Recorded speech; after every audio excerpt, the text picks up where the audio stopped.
दोस्तों, स्वागत है आपका अपने YouTube channel Rakesh sir physics में। आज हम पढ़ेंगे इलेक्ट्रिक डाइपोल के बारे में। चलिए शुरू करते हैं।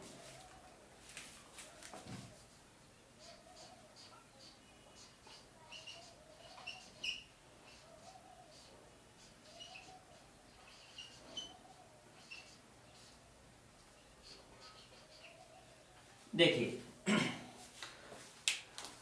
अगर आपके पास दो परिमाण में समान एवं विपरीत प्रकृति के आवेश एक दूसरे के पास पास रखे गए हैं तो आवेशों के इस निकाय को हम क्या कहेंगे? इलेक्ट्रिक डाइपोल कहेंगे। परिमाण में समान एवं विपरीत प्रकृति के दो बिंदु आवेश एक दूसरे के पास पास रखे हैं तो आवेशों के इस निकाय को ही हम क्या कहेंगे? इलेक्ट्रिक डाइपोल या विद्युत द्विध्रुव कहेंगे। तो इसकी डेफिनेशन को नोट कर लेते हैं।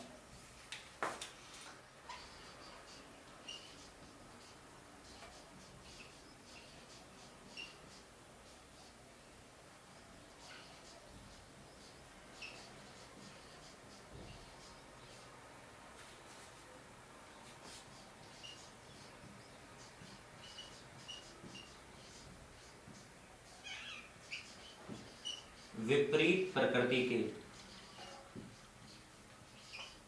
दो बिंदु आवेश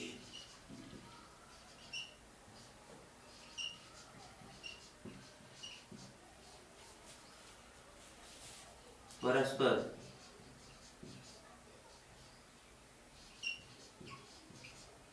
अल्प दूरी पर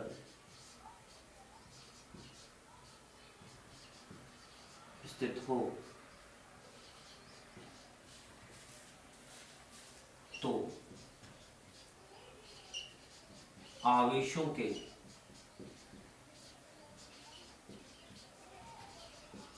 इस निकाय को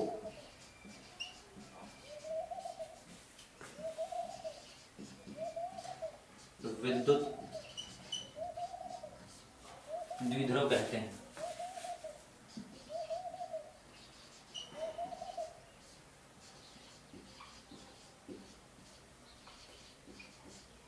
मान लीजिए आपके पास दो समान परिमाण के बिंदु आवेश हैं, परंतु इनकी प्रकृति विपरीत है। मतलब एक माइनस क्यू है तो दूसरा क्या होगा? प्लस क्यू होगा।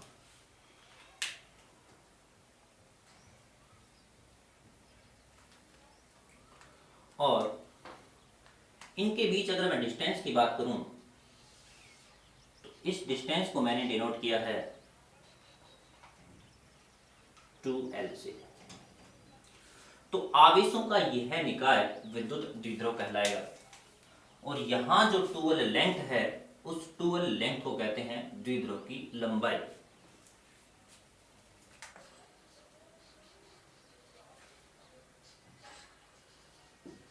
किसी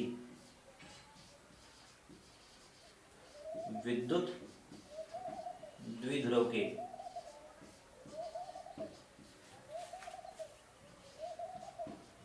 दोनों आवेशों के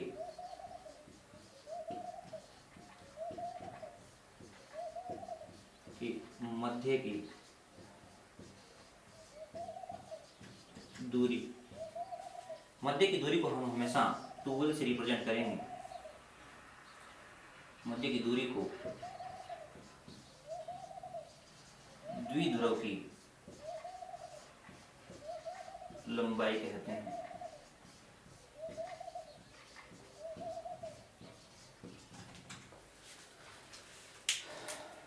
अब हम बात करते हैं एग्जाम्पल्स की।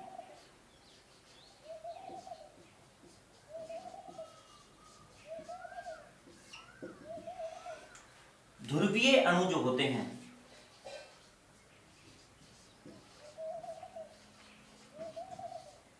वो विद्युत द्विध्रुव की भांति व्यवहार करते हैं। ध्रुवीय अणु जैसे बात करते हैं HCl की, H2O की,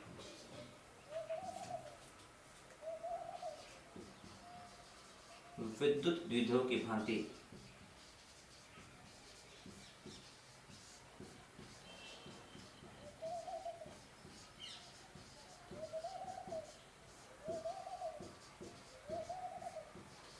व्यवहार करते हैं। ऐसा क्यों होता है? क्योंकि ध्रुवीय जो अणु होते हैं उनमें धनावेशों का जो द्रव्यमान केंद्र होता है वो ऋणावेशों के द्रव्यमान केंद्र पर संपाती नहीं होता, क्योंकि इनके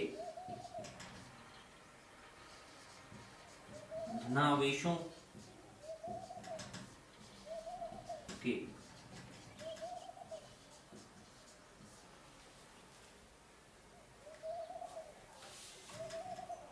क्योंकि इनके धनावेशों का द्रव्यमान केंद्र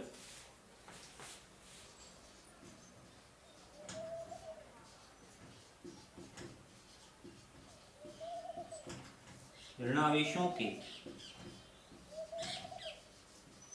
द्रव्यमान केंद्र के संपाती नहीं होता।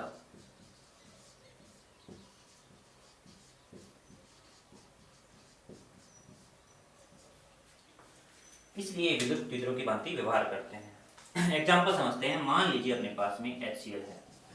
अपने जानते हैं कि ये हेटेरोएटॉमिक मॉलिक्यूल्स हैं और क्लोरीन की नेगेटिविटी ज़्यादा होती है, इसलिए इस कोवलेंट बॉन्ड के जो इलेक्ट्रॉन होते हैं वो पार्शियली शिफ्टेड होते हैं क्लोरीन साइड में, इसलिए इस साइड में पार्शियल नेगेटिव चार्ज आ जाता है और हाइड्रोजन पर पार्शियली पॉजिटिव चार्ज आ जाता है, इसलिए इनको हम बोलते हैं इलेक्ट्रिक डाइपोल।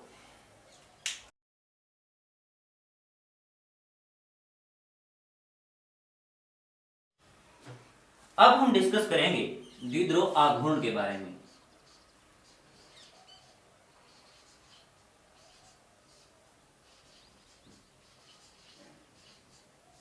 डाइपोल मूवमेंट के बारे में। तो देखिए, आपको पता है कि किसी भी विद्युत द्विध्रुव में दो समान परिमाण के एवं विपरीत प्रकृति के बिंदु आवेश होते हैं जो एक दूसरे से अलग दूरी पर होते हैं। तो जो विद्युत द्विध्रुव आघूर्ण होता है वो आपका द्विध्रुव के किसी भी आवेश के परिमाण एवं द्विध्रुव की जो लंबाई होती है उसके गुणनफल को ही हम क्या कहते हैं? द्विध्रुव आघूर्ण कहते हैं।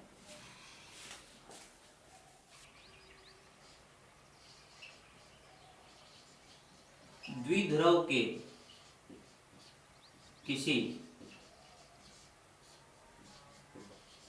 एक आवेश के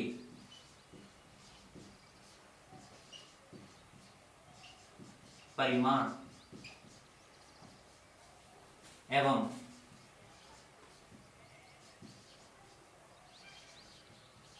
द्विध्रुव की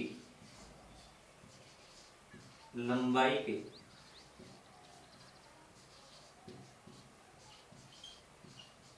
गुणनफल को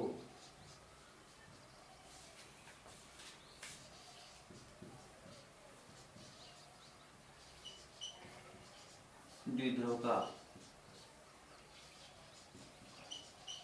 आघूर्ण कहते हैं।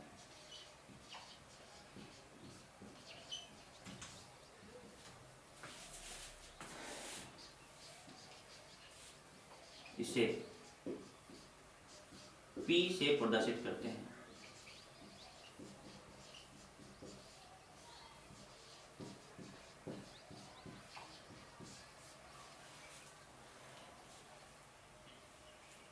मान लीजिए आपके पास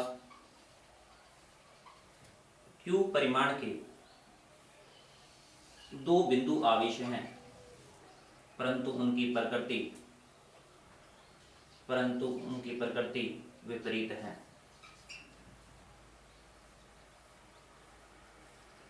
और इनके मध्य की जो दूरी होती है उसी को हम द्विध्रुव की लंबाई कहते हैं, और वो कितनी है? 2l। तो यहां पर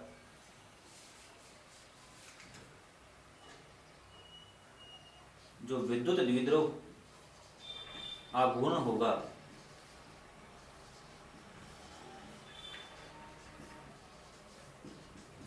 वो होने वाला है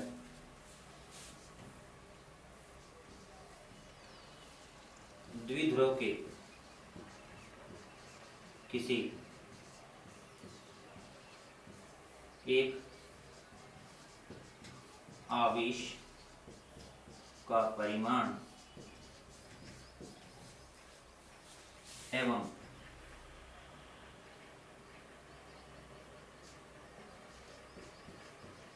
दोनों आवेशों के मध्य दूरी, या जिसे आप द्विध्रुव की लंबाई कहने वाले हो, इसके गुणनफल के बराबर होता है। तो द्विध्रुव आघूर्ण को हम P से रिप्रेजेंट करते हैं। अब इनमें कोई भी आवेश ले लीजिए, उसका परिमाण तो Q ही होगा, और इनके बीच की जो दूरी है वो कितनी है, 2L है, और ये एक वेक्टर क्वांटिटी होती है।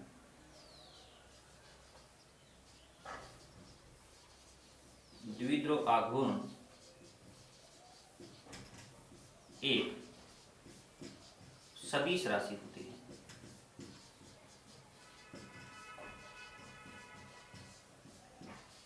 सदिश राशि है तो सदिश राशि वे राशियां होती है जिनका परिमाण भी होता है और दिशा भी महत्वपूर्ण होती है। तो वेक्टर फॉर्म की अगर बात करें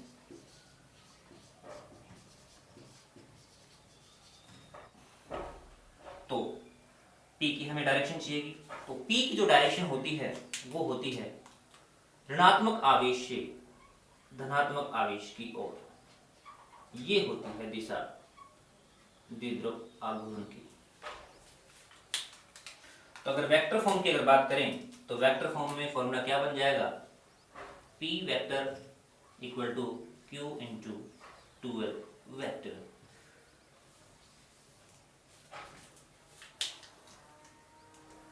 तो नोट करने वाली बात ये थी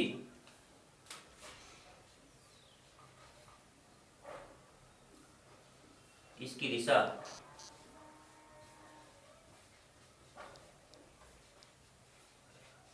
ऋणावेश से धनावेश की ओर होती है।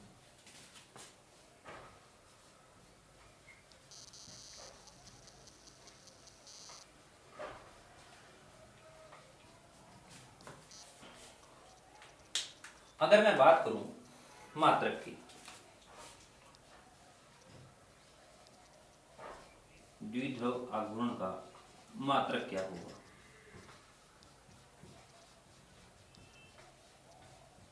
तो देखिए आवेश का मात्रक कूलाम होता है,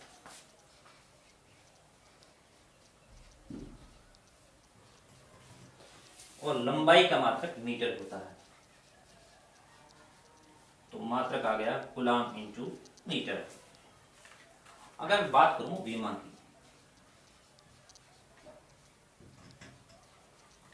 तो विमा क्या आने वाली है, आवेश की विमा क्या होती है, आवेश की विमा होती है m0 l0 t1 a1, और लंबाई की जो विमा होती है वो होती है L1 m0 L1 t0। तो यहां से अल्टीमेटली आपको विमा जो मिलने वाली है वो मिलने वाली है m0 L1 t1 a1। ये हो गया विद्युत द्विध्रुव आघूर्ण की विमा और मात्रक। तो आप इसका स्क्रीनशॉट ले सकते हैं।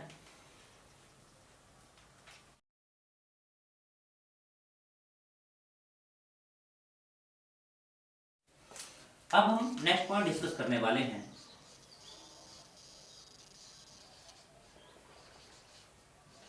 द्विध्रुव की अक्षीय रेखा पर स्थित किसी बिंदु पर द्विध्रुव के कारण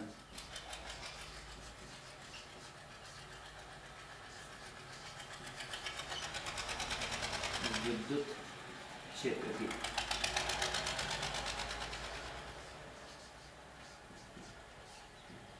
तीव्रता। देखिए अब हम समझते हैं द्विध्रुव की अक्ष का मतलब क्या होता है।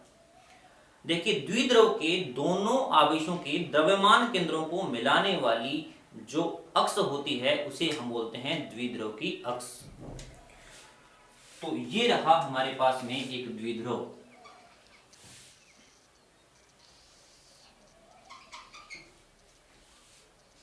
नाम दिया हमने ए बी, और ए पर -q आवेश उपस्थित है और बी पर +q आवेश उपस्थित है, और ए बी का ठीक मध्य बिंदु मान लिया हमने O, और हमें पता है ए और बी के मध्य की दूरी को हम क्या कहते हैं, द्विध्रुव की लंबाई कहते हैं, जिसे हमने डिनोट किया है 2l से। अब देखिए द्विध्रुव की अक्ष जो है वो हो गई कुछ ये। अब देखिए द्विध्रुव के केंद्र बिंदु O से r दूरी पर कोई बिंदु P हमने कंसीडर किया।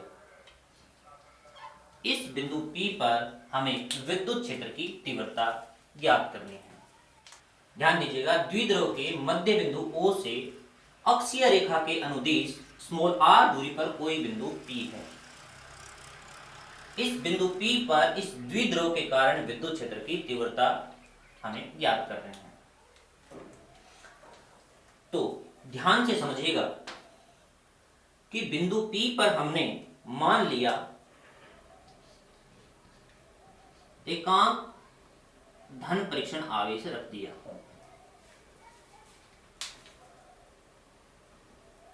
तो अब आप यहां से ये बताइए कि A पर -q आवेश उपस्थित है, तो A से P तक की जो डिस्टेंस होगी वो कितनी होगी,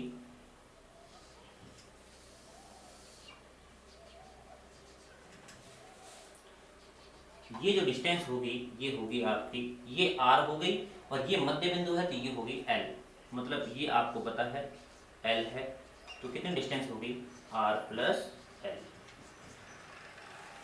और अगर मैं बात करूं इस +q आवेश की बिंदु P से कितनी डिस्टेंस होगी, तो आप बताएंगे कि यहां पर ये डिस्टेंस है r, स्मॉल r, और ये डिस्टेंस है स्मॉल l, तो ये कितनी बच गई, तो आपका जवाब होगा r माइनस l। बहुत बढ़िया। अब देखिए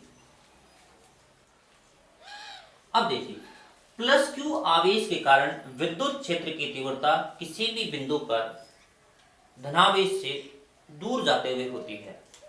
तो +q आवेश के कारण बिंदु P पर विद्युत क्षेत्र की तीव्रता को अगर मैं E1 से रिप्रेजेंट करूं तो E1 की डायरेक्शन कुछ इस तरह से होगी। कोई प्रॉब्लम नहीं, ठीक। और ऋणावेश के कारण किसी बिंदु पर विद्युत क्षेत्र की तीव्रता ऋणावेश की ओर होती है, तो इसके कारण उत्पन्न विद्युत क्षेत्र की तीव्रता को अगर मैं E2 से रिप्रेजेंट करूं तो E2 की डायरेक्शन हो गई कुछ इस तरह से। तो डेरिवेशन स्टार्ट करते हैं।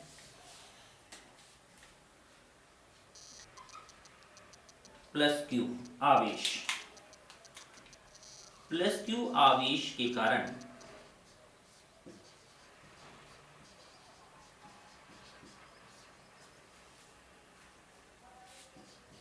बिंदु P पर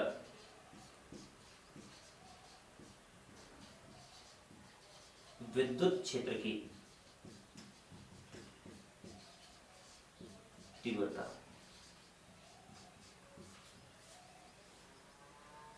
को अगर मैं E1 से रिप्रेजेंट करूं,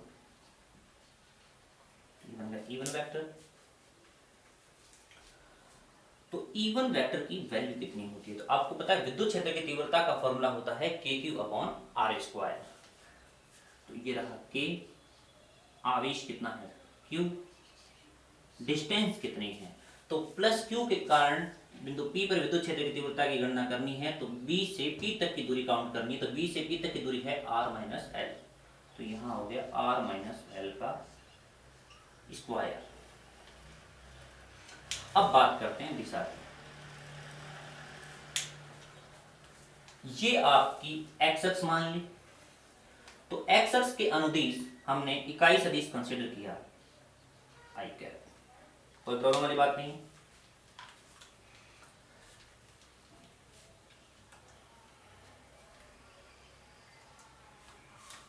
अब हम डिस्कस कर रहे हैं माइनस क्यू आवेश के कारण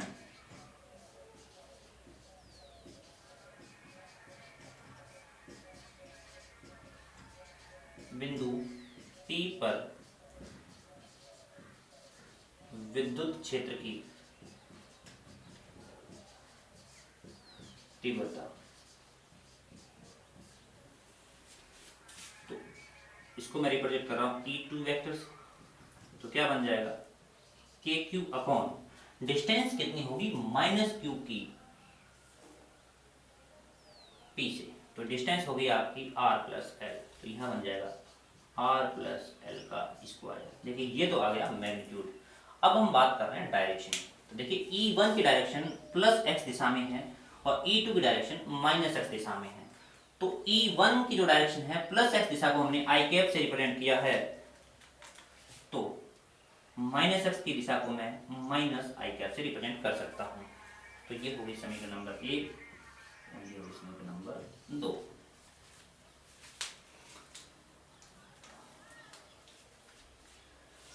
अब देखिए बिंदु P पर परिणामी विद्युत क्षेत्र की तीव्रता ज्ञात करनी है।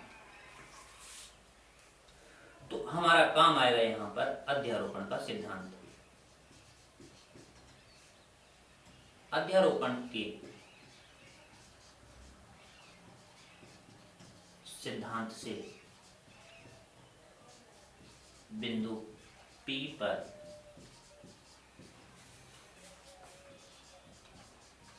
परिणामी विद्युत क्षेत्र की तीव्रता, इसको मैं रिप्रेजेंट कर रहा हूं E वेक्टर से। मान लीजिए आपके पास आवेशों का एक निकाय है और उसमें किसी बिंदु पर आपको परिणामी विद्युत क्षेत्र की तीव्रता ज्ञात करनी है। तो उस बिंदु पर विभिन्न आवेशों के कारण उत्पन्न विद्युत क्षेत्र की तीव्रताओं का सदिश योग कर दीजिए। तो हमारे पास में यहाँ पर दो आवेश हैं और दोनों आवेशों का के कारण उत्पन्न विद्युत क्षेत्र की तीव्रताएं E1 व E2 हैं, तो इनका सदिश योग कर दीजिए। तो हमने सदिश योग कर दिया E1 vector plus E2 vector. अब हम समीकरण 1 व समीकरण 2 से वैल्यू पुट कर देते हैं। तो हमारे पास वैल्यू आने वाली है E vector equal to E1 की वैल्यू होगी KQ upon R minus l का स्क्वायर और यहाँ है आपका i cap plus KQ upon R plus l का स्क्वायर और यहाँ है minus i cap. Minus sine को मैं आगे ले आता हूँ, तो अब बनेगा KQ i cap upon R minus l का square minus KQ upon R plus l का स्क्वायर और यहाँ आ गया आई कैप। अब देखिए KQ आई कैप को मैं कॉमन ले लेता हूँ, तो KQ को मैंने बाहर लिया तो यहाँ बन गया R माइनस एल स्क्वायर और यहाँ बन गया R प्लस एल का स्क्वायर। और आई कैप को मैं थोड़ा लास्ट में लिखता हूँ, क्योंकि जनरली हम क्या करते हैं जो यूनिट वेक्टर होता है उसको लास्ट में लिखते हैं, इसलिए लिखने में थोड़ा अच्छा लगे इसलिए मैंने इसको लास्ट में रख दिया। तो हमें ई वेक्टर की जो वैल्यू मिलेगी वो इसको सोल्व करने पर मिलेगी। अब देखिए यहाँ पर हमने एलसीएम लिया r माइनस एल का स्क्वायर r प्लस एल का square.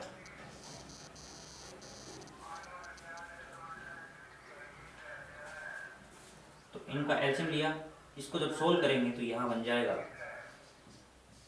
r plus L square minus r minus l का स्क्वायर और यहाँ आ गया आपका आई कैप। बायो वाले बच्चे ध्यान दें, इसका जब स्क्वायर ओपन करोगे तो मिलेगा आपको r square plus L square plus 2RL, minus sign का थोड़ा ध्यान रखिएगा, इसका स्क्वायर ओपन करोगे तो ये बनेगा R square plus L square minus 2RL divided by, सुविधा के लिए हम क्या करते हैं, यहाँ लिख सकते हैं ऐसे R minus L R plus L, और इसका है और स्क्वायर।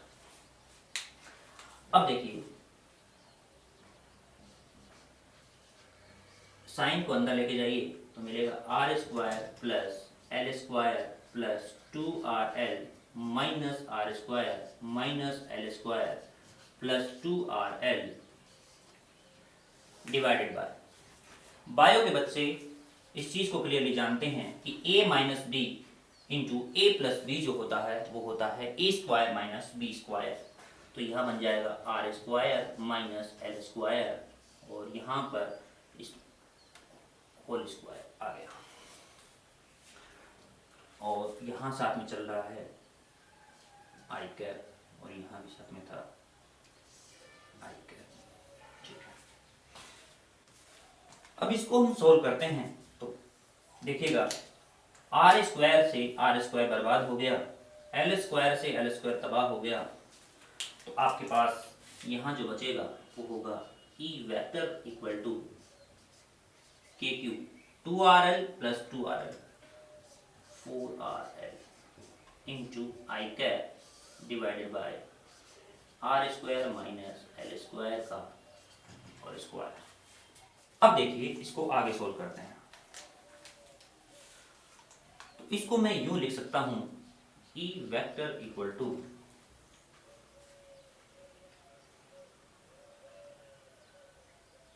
के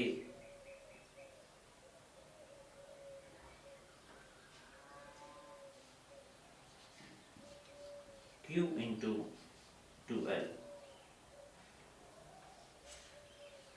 into 2R i cap upon R square minus L square का और स्क्वायर।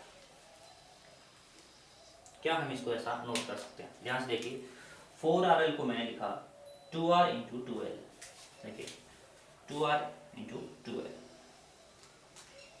और अपने को पता है P जो होता है वो होता है Q इंटू 2L। तो इसको सोल्व करेंगे तो वैल्यू आएगी E vector equal to KP 2R i cap upon R square minus L square का whole square. Small r much greater than small l हो तो small r square minus L square approximately equal होगा R square के। तो यहाँ value आ जाएगी E vector equal to KP into 2R i cap upon R square minus L square को हम क्या लिख सकते हैं R स्क्वायर, और R स्क्वायर और ऊपर है R स्क्वायर। तो यहाँ कितना आ गया KP into 2R i cap upon R की पावर 4। देखिए R की पावर 4, यहाँ R है तो यहाँ पावर हो गई आपकी 3। तो कितना आएगा यहाँ से, जब इसको सोल्व करोगे तो आपको मिलेगा 2KP into I cap upon R cube. देखिए 2 बाहर आ गया तो 2KP आई कैप अपॉन R क्यूब।